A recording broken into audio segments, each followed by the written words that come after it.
اور اللہ نے ہمیں حکم دیا سید الانبیاء سے جب تک محبت نہیں ہوگی تو میں اپنی محبت کو بھی تسلیم نہیں کروں گا. اے اللہ تو ہمیں بتا ہم نبی صلی اللہ علیہ وسلم سے تیرے حبیب سے محبت کے لیے ہم کیا کریں. اللہ نے ہمیں بتایا درود شریف کی کثرت کیا کرو. تو ہم درود شریف کی کثرت کے قائل ہیں. ہم نبی سے پوچھتے ہیں کہ آپ اللہ کے سفیر ہیں یا رسول اللہ ہم آپ پہ درود کیسے پڑھیں. ہمارے نبی نے وہ بھی ہمیں بتا دیا. فرمایا جب دور ہو تو اللہم صلی علی محمد یہ والے درود پڑھا کرو, فرشتے مجھ تک پہنچا دیں گے. اور جب میری قبر پہ آ کے پڑھا کرو تو الصلاۃ والسلام علیک یا رسول اللہ میں ڈائریکٹ تمہارے درود کو سن لیتا ہوں. تو ہمارے پاس اس بارے میں بھی ہدایات کیا ہیں, واضح ہدایات ہیں. اور درود پڑھنے سے عقیدہ توحید مضبوط ہوتا ہے. کیوں؟ درود اصل میں دعا ہے اللہ سے. کس کے لیے؟ پیغمبر کے لیے. اس میں اور عقیدہ بنتا ہے کہ بھائی پیغمبر بھی اللہ کی رحمت کے محتاج ہیں, تبھی تو ہمیں کہا جا رہا ہے پیغمبر کے لیے دعائیں مانگو. ہاں ہماری دعا کے محتاج نہیں ہے, اللہ نے تو ویسے بھی پیغمبر پہ رحم کرنا ہے, لیکن ہم انگلی کٹا کے اپنا نام شہیدوں میں لکھوا لیتے ہیں. تو ہمیں اللہ نے اپنے حبیب سے محبت کے اظہار کا یہ موقع دے دیا. ہم جب پیغمبر سے پوچھتے ہیں یا رسول اللہ, ہر عبادت کے لیے کوئی خاص وقت ہوتا ہے جس میں اس عبادت کی فضیلت بڑھ جاتی ہے. روزہ عام دنوں میں رکھو 3 روزوں کا ثواب, 10 روزوں کا ثواب. رمضان میں رکھو گے تو ثواب بڑھ جائے گا. تو یا رسول اللہ ہم آپ پہ جب درود پڑھے تو کوئی ایسا دن ہے, کوئی ایسا ٹائم ہے جس میں درود پڑھنے سے ہمیں ثواب زیادہ ملے گا؟ آپ صلی اللہ علیہ وسلم نے فرمایا ہاں, جمعے کے دن درود پڑھنے کا ثواب حدیث کا مفہوم ہے عام دنوں سے زیادہ ہے. اس لیے ہمارے جتنے بھی اکابر ہیں وہ جمعے کے دن درود شریف کی کثرت کیا کرتے تھے. یا رسول اللہ آپ اللہ کے حبیب ہیں, اللہ نے قرآن میں حکم دیا ہے من یطیع الرسول فقد اطاع اللہ, جو پیغمبر کو فالو کرے گا, پیغمبر کی بات مانے گا, وہ ایسے ہی ہے جیسے اللہ کی. تو آپ ہمیں بتائیے درود شریف ہم نے بلند آواز سے پڑھنا ہے یا آہستہ آواز سے؟ ہمارے نبی نے ہمیں تلقین کی کیسے؟ آہستہ آواز سے. یا رسول اللہ درود ہم نے انفرادی طور پہ پڑھنا ہے یا جتھے بنا کے پڑھنا ہے؟ آپ صلی اللہ علیہ وسلم نے فرمایا دیکھو آخر میں ایک جنتی فرقہ ہوگا, وہ ہوگا جس پر میں اور میرے صحابہ کا عمل. صحابہ نے جتھے بنا کے درود کی محفلیں نہیں لگائی ہیں. جس صحابی کو جہاں موقع ملا انہوں نے کثرت سے پیغمبر پر درود پڑھا. ہم نے اپنے اکابر کو دیکھا ہے, اپنے علماء کو دیکھا ہے, آج بھی بزرگان دین کو دیکھا ہے, کوئی مسجد کے اس کے کونے میں بیٹھ کے تسبیح ہاتھ میں لے کے درود شریف پڑھ رہا ہوگا, کوئی مسجد کے اس کونے میں بیٹھ کے. میرے شیخ اور اپنے علماء مشائخ کو میں نے دیکھا ہے جب مسجد نبی میں جاتے ہیں 2 گھنٹے, 1 گھنٹے, 2.5 3 گھنٹے, عصر سے مغرب تک کا پورا ٹائم پیغمبر صلی اللہ علیہ وسلم کے روضہ رسول کے نبی کے روضے کے قریب سارا ٹائم درود شریف میں گزار دیتے ہیں. وہ طریقہ ہے جو پیغمبر سے محبت کا اظہار کا اللہ نے آپ کو بتایا ہے. اے اللہ ہم اور کس طرح سے آپ سے محبت کا اظہار کر سکتے ہیں؟ اللہ نے فرمایا کہ جو پیغمبر سے محبت کرنا چاہتا ہے اسے پیغمبر کے اخلاق اور عادات اپنی زندگی میں لانے پڑیں گے. ہمارے پیغمبر صلی اللہ علیہ وسلم جب رات کو تہجد کے لیے اٹھتے تھے تو اس کا خیال کیا کرتے تھے کسی کی آنکھ نہ کھلے. جب رات کے وقت آپ گھر میں تشریف لاتے اتنا آہستہ آواز سے سلام کرتے کہ جو جاگ رہا ہے وہ جواب دے دے, جو سو رہا ہے اس کی آنکھ نہ کھلے. لیکن ہم پیغمبر سے محبت کا اظہار کیسے کرتے ہیں؟ موبائلوں کے سگنل کیا ہو گئے؟ بند. یہ محبت کا اظہار کا کیا ہے؟ اتنے بڑے جلوس, ناچ گانے اور جو میوزک, موسیقی اور تھرکنا اور پھڑکنا اور روڈ بلاک کر دینا, سیکیورٹی کے مسائل کا کھڑا ہو جانا گورنمنٹ کے لیے, اور کس قدر لوگوں کو تکلیف اور اذیت پہنچنا. تو یہ پیغمبر صلی اللہ علیہ وسلم کی سیرت بولو نہیں ہے. یا رسول اللہ ہم آپ سے محبت کے اظہار کے لیے کون سا حلوہ پکا سکتے ہیں؟ ہم نبی سے محبت, جب تک پیغمبر سے محبت نہ ہو ایمان قابل قبول نہیں ہے. لیکن محبت کا انداز وہ ہوگا جو اللہ کے رسول نے بتایا ہے. یا رسول اللہ ہم آپ کی یاد میں کون سا حلوہ پکائیں, کتنی بریانی کی دیگیں آپ کی یاد میں؟ نبی نے فرمایا جو مجھے یاد رکھنا چاہتا ہے وہ روزے رکھے. کیونکہ نبی صلی اللہ علیہ وسلم نے فرمایا, بخاری مسلم کی حدیث, بدترین برتن جو بھر جائے وہ انسان کا پیٹ ہے. یا رسول اللہ ہم کتنا کھائیں آپ کی یاد میں؟ نبی نے فرمایا میری یاد میں مجھے خوش کرنا چاہتے ہو, اللہ کو خوش کرنا چاہتے ہو تو کھانا نہیں بلکہ کھانا چھوڑنا پڑے گا, ناغے کرنے پڑیں گے, روزے رکھنے پڑیں گے. آپ نے فرمایا بہترین روزہ داؤد علیہ السلام کا روزہ ہے, 1 دن روزہ 1 دن ناغا, 1 دن روزہ 1 دن ناغا. نہیں آئی بات میرا خیال ہے سمجھ میں؟ پیٹ بھرنے سے منع کیا, موٹاپے سے منع کیا. نبی صلی اللہ علیہ وسلم نے فرمایا, بخاری کی حدیث, سب سے بہترین امت میری, پھر اس کے بعد خیر القرون قرنی ثم الذین یلونہم ثم الذین یلونہم. پھر آپ نے فرمایا اس امت میں برائی آئے گی. وہ برائی کیا ہوگی؟ زیادہ کھانا, جس کی وجہ سے موٹاپا پھیل جائے گا. بخاری مسلم کی حدیث ہے. کھانے سے پتلا ہوتا ہے, موٹا ہوتا ہے. نبی فرما رہے میری امت میں جو سب سے پہلے برائی آئے گی جھوٹ اور موٹاپا. یہ بخاری کی حدیث ہے.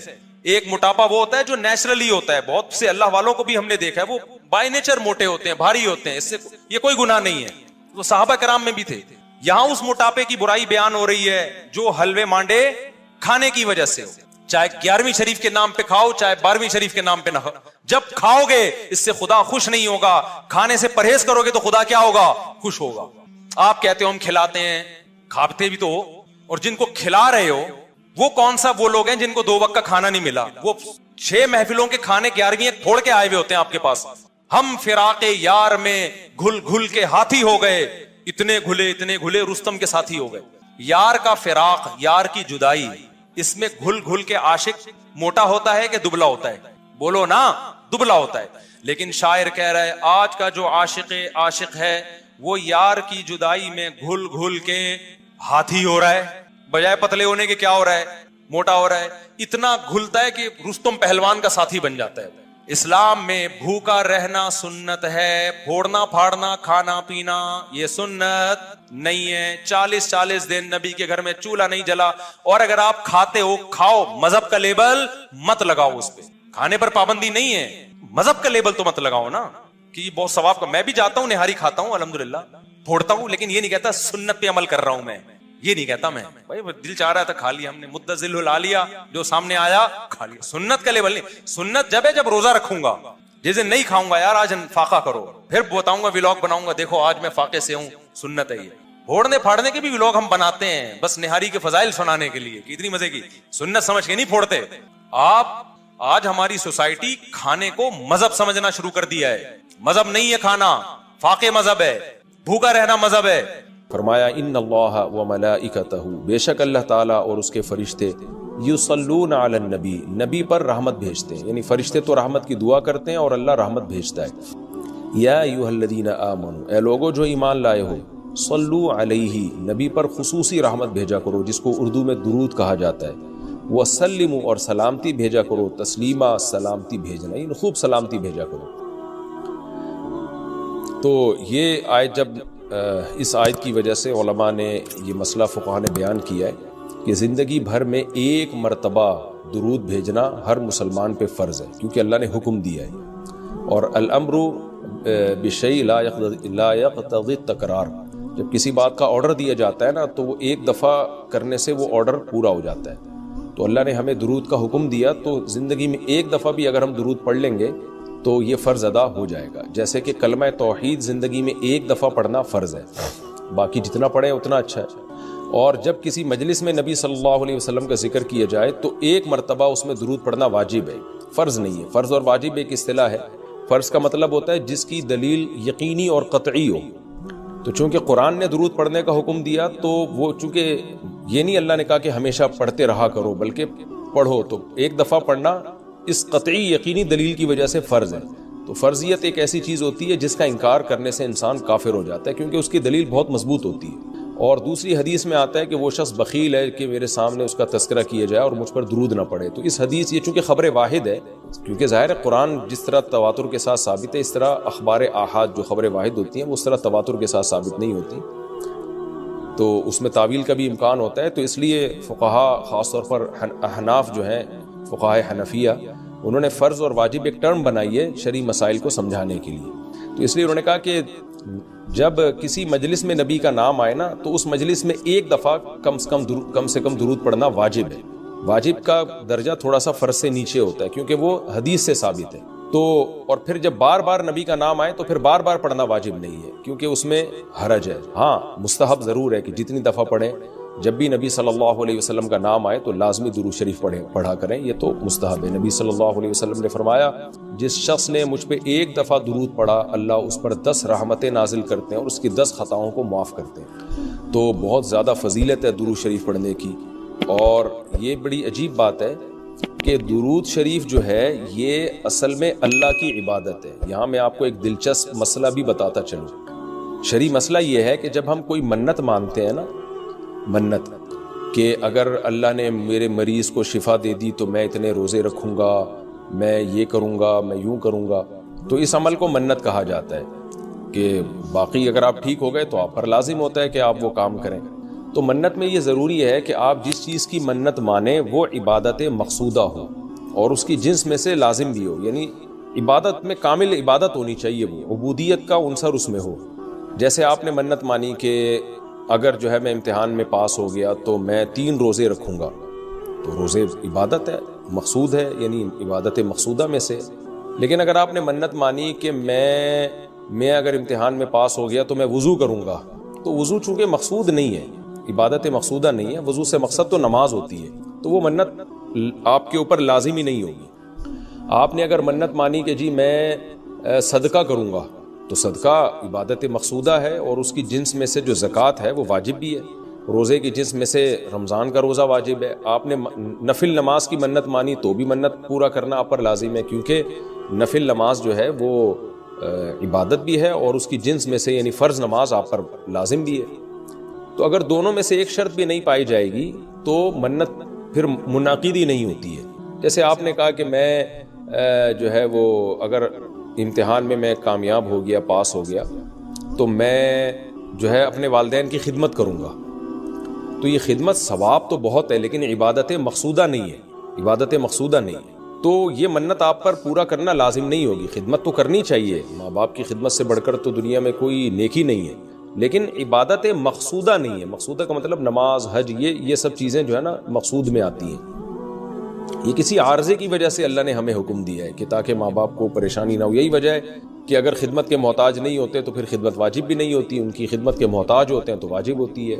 لیکن نماز تو جب بھی ٹائم آئے گا آپ پر لازم ہوگی. زکوٰۃ تو سال گزرنے کے بعد جب بھی صاحب نصاب ہوں گے آپ پر لازم ہوگی، چاہے غریبوں کو ضرورت ہو یا نہ ہو، آپ پر تو زکوٰۃ واجب ہوتی رہے گی. تو اب علماء کا اختلاف ہوا ہے کہ اگر کوئی شخص درود شریف کی منت مانتا ہے تو کیا اس پر درود شریف کی منت پوری کرنا لازم ہے؟ تو بعض علماء نے کہا کہ نہیں، کیونکہ درود شریف بھی عبادت مقصودہ میں سے نہیں ہے. اس کی پہلے میں اور آسان مثال دیتا ہوں. جیسے تلاوت، علماء کہتے ہیں اگر کوئی یہ منت مانتا ہے کہ اگر میں امتحان میں کامیاب ہو گیا تو میں 3 پارے تلاوت کروں گا، تو یہ منت پوری کرنا بھی واجب نہیں ہے، کیونکہ قرآن پڑھنا بہت زیادہ ثواب تو ہے لیکن عبادت مقصودہ نہیں ہے. بلکہ مقصد قرآن سے کیا ہے کہ آپ کا دل بنے اور آپ کو آخرت کی یاد تازہ ہو، آپ کو شرعی احکام کا علم ہو. ثواب بہت ہے، ہر ثواب کا کام اصطلاحی عبادت نہیں ہوتا. خوب سمجھ لیں، عبادت کی بھی 2 قسمیں ہیں، ایک عبادت ٹرم ہے، اصطلاح ہے، اور ایک عبادت مجازن. ہم عبادت ہر اچھے کام کو عبادت کہتے ہیں، اس لحاظ سے تو کھانا کھانا بھی عبادت ہے کہ اگر آپ کی نیت اچھی ہے اس سے. لیکن ایک ہوتی ہے مقصود عبادت، تو مقصودہ عبادت میں سے نہیں ہے. ثواب بہت ہے قرآن کی تلاوت کرنا، اللہ سے محبت کی علامت ہے. بغیر سمجھ کے پڑھنا بھی بہت بڑی نیکی ہے، قرآن بغیر سمجھ کے پڑھنا بھی. لیکن قرآن کی تلاوت کی منت جو ہے وہ منعقد نہیں ہوتی. تو اسی طرح اب یہ اختلاف ہوا ہے کہ اگر کوئی درود شریف کی منت مان لیتا ہے کہ اگر میں امتحان میں کامیاب ہو گیا تو میں 100 دفعہ درود شریف پڑھوں گا، تو کیا یہ منت پوری کرنا واجب ہے یا نہیں؟ تو بعض علماء کہتے ہیں کہ واجب نہیں ہے. وجہ اس کی ہے کہ درود شریف عبادت مقصودہ نہیں ہے، کیونکہ درود شریف کا مقصد تو یہ سید الانبیاء محمد صلی اللہ علیہ وسلم سے محبت کا اظہار، تو یہ نماز روزے کی طرح نہیں ہے. لیکن راجح قول یہ ہے جس پہ فتویٰ دیا گیا ہے کہ یہ منت پوری کرنا واجب ہے، کیونکہ درود شریف عبادت مقصودہ ہے، اور عبادت مقصودہ ہے اور اس کی جنس میں سے واجب بھی ہے، فرض بھی ہے. تو فرض کیسے ہے؟ کیونکہ قرآن نے ہمیں حکم دے دیا. اب زندگی میں ایک دفعہ درود شریف پڑھنا فرض ہو گیا. یہ مسئلہ تو آسانی سمجھ میں آ گیا کہ فرض کیسے. اب یہ ایک سوال پیدا ہوتا ہے عبادت مقصودہ کیسے ہے؟ نبی صلی اللہ علیہ وسلم کی تو عبادت جائز ہی نہیں ہے. اس کا بڑا دلچسپ جواب دیا حضرات فقہا نے کہ درود شریف اصل میں اللہ کی عبادت ہے جو ہم اللہ کو خوش کرنے کے لیے کرتے ہیں، کیونکہ اللہ نے ہمیں آرڈر دیا ہے. اور اس میں عبادت کا عنصر، عبادت کہتے ہیں جس کی جو ہے وہ جس میں عبودیت کا عنصر ہو، آپ بطور غلام جو کام کر رہے ہو، جس میں آپ کو لاجک پوچھنے کی بھی اجازت نہیں ہوتی. جیسے 5 نمازیں فرض ہیں نا، کیوں فرض ہیں؟ بھی لاجک کی ہمیں حکم نہیں، ہم نے پڑھنی ہے. روزہ فرض ہے، اس کی حکمتیں اللہ نے بیان کی، لیکن وہ حکمتیں نہ بھی ہو تو روزہ رکھنا پڑے گا. تو درود شریف بھی عبادت مقصودہ میں سے ہے، اس لیے کہ اللہ نے ہمیں حکم دیا تو ہم اللہ کو خوش کرنے کے لیے اللہ کی غلامی کے طور پر پیغمبر پر درود بھیجتے ہیں. اس سے درود شریف کی اہمیت بہت زیادہ بڑھ جاتی ہے اور اس میں بہت ساری حکمتیں حاصل ہو جاتی ہیں. کہ ہم اللہ کو راضی کرنے کے لیے، کیونکہ اللہ نے ہمیں حکم دیا ہے، جیسے نماز کا حکم دیا، زکوٰۃ کا حکم دیا، اللہ نے کہا کہ تم یہ عبادت کرو گے میری، یہ ہوگی میری، کیونکہ دعا عبادت ہے۔ دعا میں کیا ہوتا ہے، ہم اللہ سے بھکاریوں کی طرح مانگتے ہیں، تو اللہ نے کہا اور دعائیں تم مانگو نہ مانگو، یہ والی تو اسپیشلی تم پہ فرض ہے۔ ایک تو علی اطلاق دعا مانگنا ہے نا، لیکن اسپیسیفک کوئی مخصوص دعا مانگنا تو فرض نہیں ہے، لیکن یہ والی دعا مانگنا ہم پہ اللہ نے فرض کیا ہے کہ تم نے پیغمبر کے لیے رحمت کی دعا کرنی ہے، یہ تم پہ فرض ہے، یہ مجھے خوش کرنے کے لیے فرض ہے۔ تو یہ عبادت ہے، لیکن اللہ کی عبادت ہے اور نبی کے لیے دعا ہے یہ، تو اس سے درود شریف کی اہمیت بھی بہت بڑھ جاتی ہے، اور ہمیں سید الانبیاء صلی اللہ علیہ وسلم کی اہمیت کا بھی پتہ چلتا ہے کہ اللہ نے پیغمبر پہ درود بھیجنے کو اپنی عبادت قرار دے دیا ہے، تو سید الانبیاء صلی اللہ علیہ وسلم کی بھی ویلیو بہت زیادہ بڑھ جاتی ہے۔ جیسے قرآن میں آتا ہے نا کہ وَرَفَعْنَا لَكَ ذِكْرَكَ، ہم نے آپ کے تذکرے کو بلند کیا ہے، تو کیسے بلند کیا؟ علماء نے اس کا جواب دیا کہ نماز میں بھی درود شریف ہے، اور اتحیات میں نبی صلی اللہ علیہ وسلم پہ سلامتی بھیجنے کو اتحیات کا حصہ بنا دیا گیا ہے، اور اذان میں اشہد ان لا الہ الا اللہ کے ساتھ اشہد ان محمد رسول اللہ کو بھی ایڈ کیا گیا ہے، تو اس سے سید الانبیاء صلی اللہ علیہ وسلم کی بہت زیادہ فضیلت ثابت ہوتی ہے۔ تو اس لیے درود شریف کا اہتمام کرنا چاہیے۔ جیسے شریعت میں بعض عبادتیں بعض اوقات میں زیادہ پسندیدہ ہیں، آپ دن میں نوافل پڑھیں اس کا بھی ثواب ملتا ہے، لیکن یہ نوافل آپ رات کے آخری حصے میں پڑھیں تو تہجد بن جائے گی، بہت زیادہ ثواب ہو جائے گا۔ آپ روزہ رکھیں عام دنوں میں ثواب ہے، پیر جمعرات کو زیادہ ثواب ہے، ایام بیز میں زیادہ ثواب ہے، رمضان کا تو بہت ہی زیادہ ثواب ہے، عاشورہ کا بھی ثواب ہے۔ تو جیسے جتنی بھی عبادتیں ہیں وہ خاص دن اور خاص اوقات میں ان کی فضیلت بڑھ جاتی ہے، تو ایسے ہی درود شریف کے بارے میں حدیث میں آتا ہے کہ عام دنوں میں بھی درود شریف میں بہت ثواب ملتا ہے، لیکن صحیح حدیث سے یہ بات ثابت ہے کہ جمعے کے دن درود شریف پڑھنا عام دنوں سے زیادہ افضل ہے۔ اسی وجہ سے ہمارے اکابر کا ہمیشہ سے معمول رہا ہے، جو ہم نے دیکھا بھی ہے کہ وہ جمعے کے دن خاص طور پر عصر کی نماز کے بعد درود شریف پڑھنے کا بہت زیادہ اہتمام کرتے ہیں، اور جب وہ عمرے کے لیے یا حج کے لیے جاتے ہیں تو بھی مسجد نبوی میں اکثر وہ میں نے دیکھا ہے اپنے بڑوں کو کہ وہ عصر کی نماز کے بعد نا مسجد نبوی میں صرف درود شریف ہی پڑھتے ہیں بیٹھ کے۔ ایک تو وہ جگہ ایسی ہے کہ جہاں سید الانبیاء صلی اللہ علیہ وسلم کا روضہ اطہر ہے سامنے، اور پھر وہاں جمعے کا دن بھی ہو تو، اور پھر عصر کا وقت جو ہے وہ قبولیت کا وقت ہوتا ہے جمعے کے دن، جیسے کہ حدیث میں آتا ہے نا جمعے کے دن ایک گھڑی ایسی ہوتی ہے جس میں دعا رد نہیں ہوتی، تو جمہور علماء اس طرف گئے ہیں کہ اس سے عصر کا ٹائم مراد ہے، اگرچہ اس میں اختلاف ہے لیکن جمہور اس طرف گئے ہیں کہ عصر کا وقت مراد ہے۔ تو جمعے کے دن عصر کے وقت درود شریف کا اہتمام کرنا چاہیے، اور ویسے بھی اگر آپ کو عصر کے وقت ٹائم نہیں ملتا تو جمعے کی نماز کے لیے آپ وقت سے بہت پہلے آ جائیں، نہا دھو کے تیار ہو کے اگلی صف میں بیٹھیں، اور خطیب صاحب کا بیان شروع ہونے سے پہلے آپ تحیۃ المسجد پڑھنے کے بعد درود شریف کی کثرت کیا کریں، تو اس کے بہت زیادہ فضیلت ہے اور ہمیں اللہ نے حکم دیا ہے۔ اور علماء نے بیان کیا کہ درود شریف کو جو اللہ نے ہم پہ لازم کیا نا، اس میں ایک حکمت یہ بھی ہے کہ سید الانبیاء صلی اللہ علیہ وسلم کی بشریت ہمارے ذہن میں اور اچھی طرح بیٹھ جائے، کیونکہ پچھلی امتیں جو تباہ و برباد ہوئی ہیں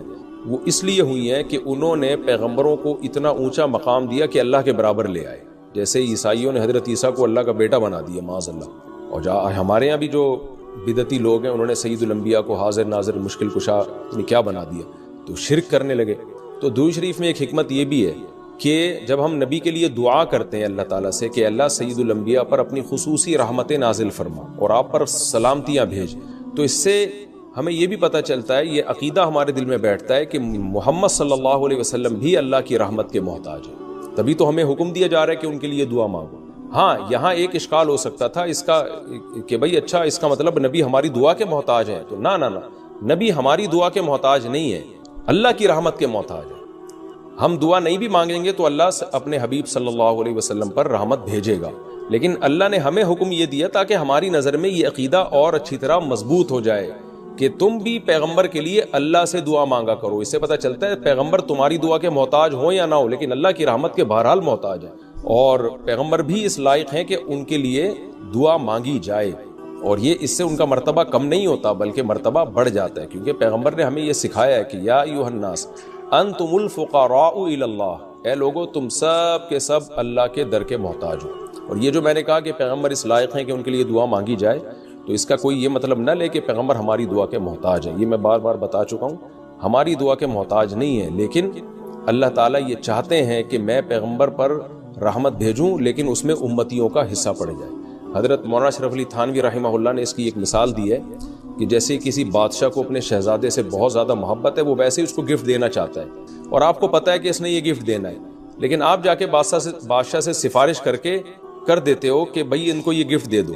اس میں آپ کا مقصد یہ ہوتا ہے کہ بادشاہ نے تو کرنا ہی ہے, تو بادشاہ کے دل میں ہمارا مقام بھی بڑھ جائے گا کہ دیکھو جو کام میں چاہتا ہوں تو یہ بھی مجھ سے وہی چاہتا ہے, اور اس سے نبی صلی اللہ علیہ وسلم سے بھی آپ کا تعلق بڑھ جائے گا, اور یعنی جو شہزادہ ہے نا اس سے بھی تعلق بڑھ جائے گا آپ کا. تو جب ہم اللہ سے دعا مانگتے ہیں نبی کے لیے تو ہمارا اللہ کا ریلیشن بھی بڑھتا ہے, اس سے اللہ خوش ہوتا ہے کہ دیکھو میرے حبیب کے لیے یہ بھی مجھ سے کہہ رہے ہیں رحمت بھیجنے کا, اور سید الانبیاء سے بھی ہمارا تعلق بڑھ جائے گا. قیامت کے دن یہ چیز سفارش میں معاون اور مددگار ہو سکتی ہے. ان الذین یؤذون اللہ ورسولہ, بے شک وہ لوگ جو اللہ اس کے رسول کو تکلیف پہنچاتے ہیں. اللہ کو تو ظاہر ہے کوئی تکلیف نہیں پہنچا سکتا, یہاں بھی مجازاً اس کو تکلیف سے تعبیر کیا, اللہ کے حکام کی نافرمانی, اور یعنی اللہ نے اپنے رسول کی تکلیف کو اپنی تکلیف قرار دیا ہے. لعنہم اللہ فی الدنیا والآخرہ, ان پر دنیا اور آخرت میں لعنت ہوتی ہے, کیونکہ منافقین یہی کام کر رہے تھے نا. میں نے بتایا کہ سورت کا حاصل یہی ہے, اس میں اہم مضمون یہی بیان ہوا ہے. وَأَعَدَّ لَهُمْ عَذَابًا مُهِينًا, اور اللہ نے ان کے لیے ذلت والا عذاب تیار کر کے رکھا ہے. وَالَّذِينَ يُؤْذُونَ الْمُؤْمِنِينَ وَالْمُؤْمِنَاتِ, اور وہ لوگ جو مومنین اور مومنات کو تکلیف دیتے ہیں, عام مسلمانوں کو تکلیف دیتے ہیں, بِغَيْرِ مَكْتَسَبُوا, بغیر اس کے کہ جو انہوں نے کمایا, یعنی ایسے کاموں کو ان کی طرف منسوب کر کے تکلیف دیتے ہیں جو کام انہوں نے کیے نہیں ہیں, پروپیگنڈا کرتے ہیں, بدگمانیاں پھیلاتے ہیں. تو فقد احتملوا بہتانا, تو تحقیق ان لوگوں نے بہت بڑا بہتان اٹھا لیا. بہتان کہتے ہی بہت بڑے جھوٹ کو ہیں. وَإِثْمًا مُبِينًا, اور کھلا گناہ, کیونکہ تکلیف کا ایک ذریعہ یہ بھی ہے کہ کوئی بھی اچھا کام کر رہے ہو آپ اس کی نیت میں شک کرنا شروع کر دو, حالانکہ وہ بری نیت نہیں تھی اس کی, اس میں منفی پہلو تلاش کرنا شروع کر دو. مجھے کسی نے کل کہا کہ بھائی ایک صاحب ہیں جو دین کی تبلیغ کر رہے ہیں اور یوں بائکوں پہ بیٹھ کے شو مار رہے ہیں. میں نے کہا بھائی یہ ضروری نہیں کہ شو مار رہے ہو, وہ نوجوان طبقے کو اپنے قریب کرنے کے لیے ہو سکتا ہے یہ کر رہے ہو, کہ نوجوان طبقہ اسی طرح سے بائکوں کے ذریعے قریب آ جائے گا. تو دل کی حالت تو کسی نے نہیں دیکھی نا, تو ہم فوراً کسی کے عمل کو نیگیٹو کیوں لے کے چلے جاتے ہیں. تو اس میں بہت احتیاط کی ضرورت ہوتی ہے کہ آپ نے کسی کی طرف وہ عمل منسوب کر دیا جو وہ کر نہیں رہا. آپ نے کہہ دیا کہ یہ شو مار رہا ہے, حالانکہ وہ نہیں شو مار رہا. آپ نے کہہ دیا وہ دکھلاوا کر رہا ہے, حالانکہ اس کی نیت دکھلاوا کی نہیں ہے. تو ہماری سوسائٹی میں یہ بہت ہے. تو اللہ نے اس پہ بھی پابندی لگائی کہ جو کسی بھی طرح سے ایمان والے مرد اور عورتوں کو تکلیف دیتے ہیں تو بہت بڑے گناہ کے وہ مرتکب ہوتے. اے اللہ تو ہمیں بتا, ہم نبی صلی اللہ علیہ وسلم سے, تیرے حبیب سے محبت کے لیے ہم کیا کریں.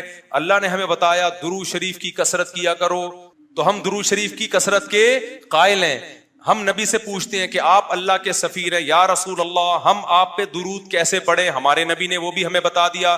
فرمایا جب دور ہو تو اللہم صلی علی محمد یہ والے درود پڑھا کرو, فرشتے مجھ تک پہنچا دیں گے. اور جب میری قبر پہ آ کے پڑھا کرو تو الصلاۃ والسلام علیک یا رسول اللہ, میں ڈائریکٹ تمہارے درود کو سن لیتا ہوں. تو ہمارے پاس اس بارے میں بھی ہدایات کیا ہیں, واضح ہدایات ہیں. اور درود پڑھنے سے عقیدہ توحید مضبوط ہوتا ہے. کیوں؟ درود اصل میں دعا ہے اللہ سے. کس کے لیے؟ پیغمبر کے لیے.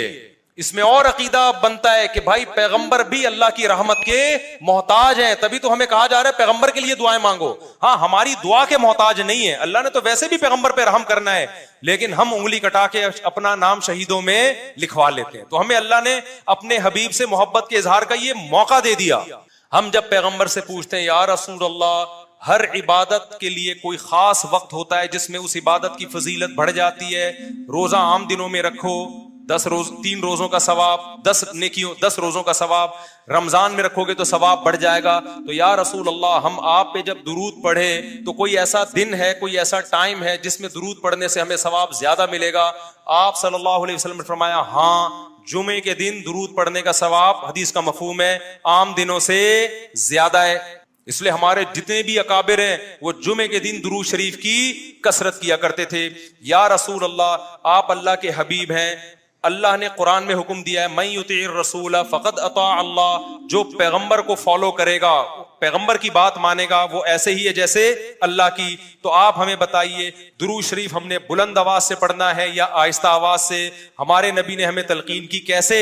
آہستہ آواز سے. یا رسول اللہ درود ہم نے انفرادی طور پہ پڑھنا ہے یا جتھے بنا کے پڑھنا ہے؟ آپ صلی اللہ علیہ وسلم نے فرمایا دیکھو آخر میں ایک جنتی فرقہ ہوگا, وہ ہوگا جس پر میں اور میرے صحابہ کا عمل. صحابہ نے جتھے بنا کے درود کی محفلیں نہیں لگائی ہیں. جس صحابی کو جہاں موقع ملا انہوں نے کثرت سے پیغمبر پر درود پڑھا. ہم نے اپنے اکابر کو دیکھا ہے, اپنے علماء کو دیکھا ہے, آج بھی بزرگان دین کو دیکھا ہے, کوئی مسجد کے اس کونے میں بیٹھ کے تسبیح ہاتھ میں لے کے درود شریف پڑھ رہا ہوگا, کوئی مسجد کے اس کونے میں بیٹھ کے. میرے شیخ اور اپنے علماء مشائخ کو میں نے دیکھا ہے جب مسجد نبی میں جاتے ہیں 2-2 گھنٹے, 1-1 گھنٹے, 2.5-2.5 3-3 گھنٹے, عصر سے مغرب تک کا پورا ٹائم پیغمبر صلی اللہ علیہ وسلم کے روضہ رسول کے نبی کے روضے کے قریب سارا ٹائم درود شریف میں گزار دیتے ہیں. یہ وہ طریقہ ہے جو پیغمبر سے محبت کا اظہار کا اللہ نے آپ کو بتایا ہے.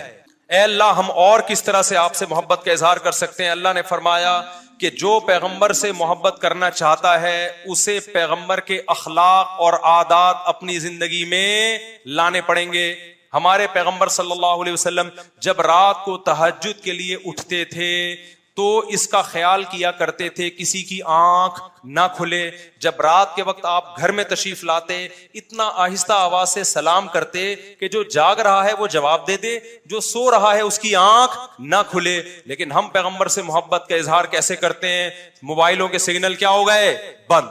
یہ محبت کا اظہار کا کیا ہے؟ اتنے بڑے بڑے جلوس, ناچ گانے اور جو میوزک, موسیقی اور تھرکنا اور پھڑکنا اور روڈ بلاک کر دینا, سیکیورٹی کے مسائل کا کھڑا ہو جانا گورنمنٹ کے لیے, اور کس قدر لوگوں کو تکلیف اور اذیت پہنچنا. تو یہ پیغمبر صلی اللہ علیہ وسلم کی سیرت بولو نہیں ہے. یا رسول اللہ ہم آپ سے محبت کے اظہار کے لیے کون سا حلوہ پکا سکتے ہیں؟ ہم نبی سے محبت, جب تک پیغمبر سے محبت نہ ہو ایمان قابل قبول نہیں ہے. لیکن محبت کا انداز وہ ہوگا جو اللہ کے رسول نے بتایا ہے. یا رسول اللہ ہم آپ کی یاد میں کون سا حلوہ پکائیں, کتنی بریانی کی دیگیں آپ کی یاد میں؟ نبی نے فرمایا جو مجھے یاد رکھنا چاہتا ہے وہ روزے رکھے, کیونکہ نبی صلی اللہ علیہ وسلم نے فرمایا, بخاری مسلم کی حدیث, بدترین برتن جو بھر جائے وہ انسان کا پیٹ ہے. یا رسول اللہ ہم کتنا کھائیں آپ کی یاد میں؟ نبی نے فرمایا میری یاد میں مجھے خوش کرنا چاہتے ہو, اللہ کو خوش کرنا چاہتے ہو تو کھانا نہیں بلکہ کھانا چھوڑنا پڑے گا, ناغے کرنے پڑیں گے, روزے رکھنے پڑیں گے. آپ نے فرمایا بہترین روزہ داؤد علیہ السلام کا روزہ ہے, 1 دن روزہ 1 دن ناغا, 1 دن روزہ 1 دن ناغا. نہیں آئی بات میرا خیال ہے سمجھ میں؟ پیٹ بھرنے سے منع کیا, موٹاپے سے منع کیا. نبی صلی اللہ علیہ وسلم نے فرمایا بخاری کی حدیث, سب سے بہترین امت میری, پھر اس کے بعد خیر القرون قرنی ثم الذین یلونہم ثم الذین یلونہم. پھر آپ نے فرمایا اس امت میں برائی آئے گی. وہ برائی کیا ہوگی؟ زیادہ کھانا, جس کی وجہ سے موٹاپا پھیل جائے گا. بخاری مسلم کی حدیث ہے. کھانے سے پتلا ہوتا ہے, موٹا ہوتا ہے. نبی فرما رہے میری امت میں جو سب سے پہلے برائی آئے گی جھوٹ اور موٹاپا. یہ بخاری کی حدیث ہے. ایک موٹاپا وہ ہوتا ہے جو نیچرلی ہوتا ہے, بہت سے اللہ والوں کو بھی ہم نے دیکھا ہے وہ بائی نیچر موٹے ہوتے ہیں, بھاری ہوتے ہیں, اس سے یہ کوئی گناہ نہیں ہے. وہ صحابہ کرام میں بھی تھے. یہاں اس موٹاپے کی برائی بیان ہو رہی ہے جو حلوے مانڈے کھانے کی وجہ سے ہو. چاہے 11ویں شریف کے نام پہ کھاؤ, چاہے 12ویں شریف کے نام پہ نہ کھاؤ, جب کھاؤ گے اس سے خدا خوش نہیں ہوگا. کھانے سے پرہیز کرو گے تو خدا کیا ہوگا؟ خوش ہوگا. آپ کہتے ہو ہم کھلاتے ہیں, کھاتے بھی تو ہو, اور جن کو کھلا رہے ہو وہ کون سا وہ لوگ ہیں جن کو 2 وقت کا کھانا نہیں ملا؟ وہ 6 محفلوں کے کھانے 11ویں پھوڑ کے آئے ہوئے ہوتے ہیں آپ کے پاس. ہم فراق یار میں گھل گھل کے ہاتھی ہو گئے, اتنے گھلے رستم کے ساتھی ہو گئے. یار کا فراق, یار کی جدائی, اس میں گھل گھل کے عاشق موٹا ہوتا ہے کہ دبلا ہوتا ہے؟ بولو نا, دبلا ہوتا ہے. لیکن شاعر کہہ رہا ہے آج کا جو عاشق ہے وہ یار کی جدائی میں گھل گھل کے ہاتھی ہو رہا ہے, بجائے پتلے ہونے کے کیا ہو رہا ہے؟ موٹا ہو رہا ہے. اتنا گھلتا ہے کہ رستم پہلوان کا ساتھی بن جاتا ہے. اسلام میں بھوکا رہنا سنت ہے, پھوڑنا پھاڑنا کھانا پینا یہ سنت نہیں ہے. 40 دن نبی کے گھر میں چولہا نہیں جلا, اور اگر آپ کھاتے ہو کھاؤ, مذہب کا لیبل مت لگاؤ اس پہ. کھانے پر پابندی نہیں ہے, مذہب کا لیبل تو مت لگاؤ نا کہ یہ بہت ثواب کا. میں بھی جاتا ہوں نہاری کھاتا ہوں الحمدللہ, پھوڑتا ہوں, لیکن یہ نہیں کہتا سنت پہ عمل کر رہا ہوں میں. یہ نہیں کہتا میں، بھائی دل چاہ رہا تھا کھا لیا ہم نے، مدذل لا لیا، جو سامنے آیا کھا لیا. سنت کا لیول نہیں. سنت جب ہے جب روزہ رکھوں گا، جس دن نہیں کھاؤں گا یار آج فاقہ کرو، پھر بتاؤں گا ولاگ بناؤں گا دیکھو آج میں فاقے سے ہوں. سنت ہے یہ. پھوڑنے پھاڑنے کے بھی ولاگ ہم بناتے ہیں بس نہاری کے فضائل سنانے کے لیے کہ اتنی مزے کی. سنت سمجھ کے نہیں پھوڑتے. آپ آج ہماری سوسائٹی کھانے کو مذہب سمجھنا شروع کر دیا ہے. مذہب نہیں ہے کھانا، فاقے مذہب ہے، بھوکا رہنا مذہب ہے. وقت بہت ہو گیا، کہنے کے لیے بھی بہت کچھ ہے لیکن کیا کریں. میرا مقصد کسی کا مذاق اڑانا نہیں ہے. ایک آخری بات کر کے اپنے بیان کو ختم کرتا ہوں. کل کوئی میرے سامنے کلپ آیا، اس کلپ میں کسی نے یہ کہا کہ غوث اعظم چاند پہ پہنچے تھے. واللہ عالم کسی کے پاس رپورٹ آئی ہوگی. اچھا، بہت سے لوگوں نے الٹا سیدھا لکھا ہوا تھا، برا بلا کہا ہوا تھا. کیا وہ کہہ رہا تھا کہ امریکہ تو بعد میں چاند پہ گیا ہے، غوث اعظم پہلے چلے گئے تھے. اچھا، نیچے سب ملے جلے کمنٹس آ رہے تھے نا. ایک نے بڑا اچھا کمنٹ کیا، اس نے کہا اگر کوئی غیر مسلم بھائی یہ کلپ دیکھ رہے ہیں تو خدارا اسلام کو برا نہ سمجھیں، یہ جھوٹی خبر ہے. سمجھ رہے ہیں نا؟ یعنی اس بندے کو یہ خیال ہوا کہ یار یہ ہمارے آپس کے مسئلے ہیں، چاند پہ گئے تھے نہیں گئے تھے یہ رپورٹیں ہم کرتے رہیں گے، لیکن غیر مسلم جب یہ مذہبی اسکالر سے یہ بات سنے گا تو وہ کہے گا کہ یار یہ ہے اسلام. یہ اس پہ فخر کر رہے ہیں کہ انگریز ایک تو جا نہیں رہے چاند پہ ہیں، جانا تو ہم کو چاہیے تھا نا. کیا خیال ہے؟ ایک تو جا نہیں رہے ہیں، اوپر سے عذر لنگ بدتر از لنگ، عذر ایسا پیش کر رہے ہیں کہ ہم تو پہلے جا چکے ہیں. تو اس نے یہ لکھا کہ غیر مسلم کو کہا کہ کوئی غیر مسلم بھائی یہ دیکھ رہے ہو تو یہ اوریجنل اسلام نہیں ہے. یہ بڑا اچھا کمنٹس کیا، مجھے اس سے بڑا سبق ملا. میں نے کہا یار ہم ربیع الاول میں محرم میں جو کچھ بھی کریں یار، آپ دل کھول کے حلوے بھی کھائیں، مانڈے بھی، اور ناچیں بھی، اور گائیں بھی، اور جو بھی کرنا ہے کرو. غیر مسلم کو بس یہ بتا دو یہ اوریجنل اسلام نہیں ہے، تاکہ وہ بدگمان نہ ہو. جب غیر مسلم محرم میں ہمیں ماتم کرتا ہوا دیکھے گا، خون بہاتا ہوا، وہ اس اسلام کی طرف مائل ہوگا؟ بولو نا. اس میں اٹریکشن، نماز کو دیکھ کے مائل ہوتا ہے، روزے کو دیکھ کے مائل ہوتا ہے، حج کو دیکھ کے مائل ہوتا ہے. لیکن محرم میں جو ہم خون بہا رہے ہیں، اپنا ہی خون بہا رہے ہیں، اس عمل کو دیکھ کے غیر مسلم ہماری طرف مائل نہیں ہو.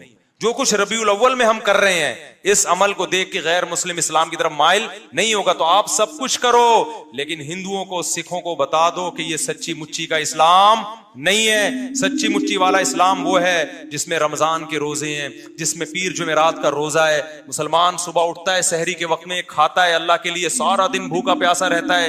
شام کو جب افطاری پہ دسترخوان پہ بھوک پیاس کے بعد کھانا رکھا ہوتا ہے اور اس کے منہ میں جب پہلا نوالا جاتا ہے تو پھر یہ دعا پڑھتا ہے، ذهب الظما، پیاس چلی گئی، وابتلت العروق، رگیں تر ہو گئیں، وثبت الاجر انشاءاللہ. اور جس خدا کے لیے ہم نے بھوک پیاس برداشت کی ہے اس خدا نے ہمارے نام اعمال میں روزے کا اجر لکھ دیا ہے.